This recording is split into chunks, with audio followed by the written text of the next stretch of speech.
Like যেমনটা বলছিলাম, আমি রেল স্টেশনে পৌঁছে গিয়েছিলাম।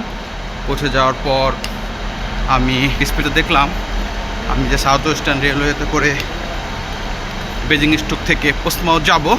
সো আমার ট্রেন প্ল্যাটফর্ম নাম্বার 2-তে আসবে এবং ট্রেন স্টার্ট হবে ঠিক 10টা 3 এখান থেকে স্টার্ট হবে। তো সেই মোতাবেক আমি এখানটা চলে এসেছি।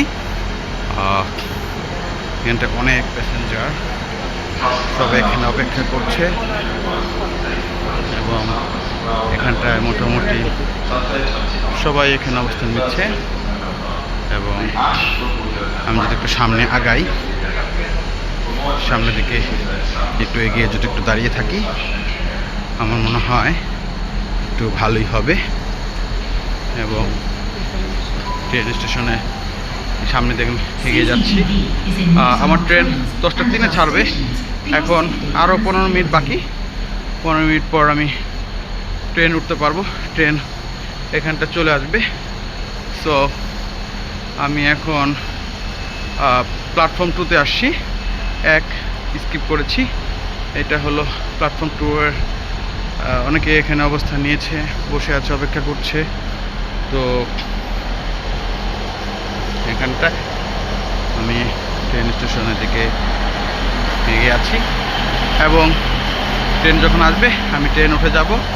আর যেটা বলছিলাম যে এখানকার ট্রেনের সার্ভিস খুবই ভালো এবং ফাস্ট, এবং ট্রেন সার্ভিসগুলি এত সুন্দর যা বলারও বাহিরে।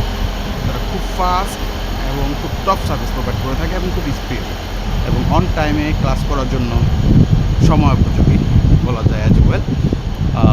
স্পেশালি আমার ক্লাস হতে কোনো সমস্যা হয় না, যদিও আমি বেজিং স্টকের মতো শহরে থাকি, পোস্টমাউথ থেকে অনেক দূর।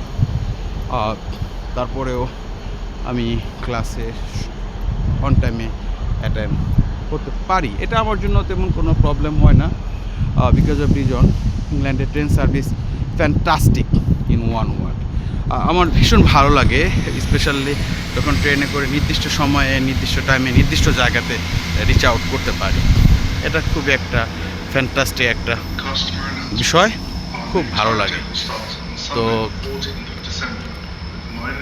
আমি এখন স্টেশনে দাঁড়িয়ে আছি, আমাকে আরও কিছু সময় ওয়েট করতে হবে। তো ট্রেন স্টেশনের ভিতরে এই ছিল মোটামুটি সাইড ভিউ, যেটা আমি আপনাদেরকে দেখালাম। আর হলো আবার নেক্সটের যে এপিসোড, সেখানে সামনের ঘটনা প্রবাহ নিয়ে আপনার সামনে হাজির হব। আপনারা আমার সাথেই থাকুন, আবার দেখা হচ্ছে, কথা হবে। আসসালামু আলাইকুম, আল্লাহ হাফেজ।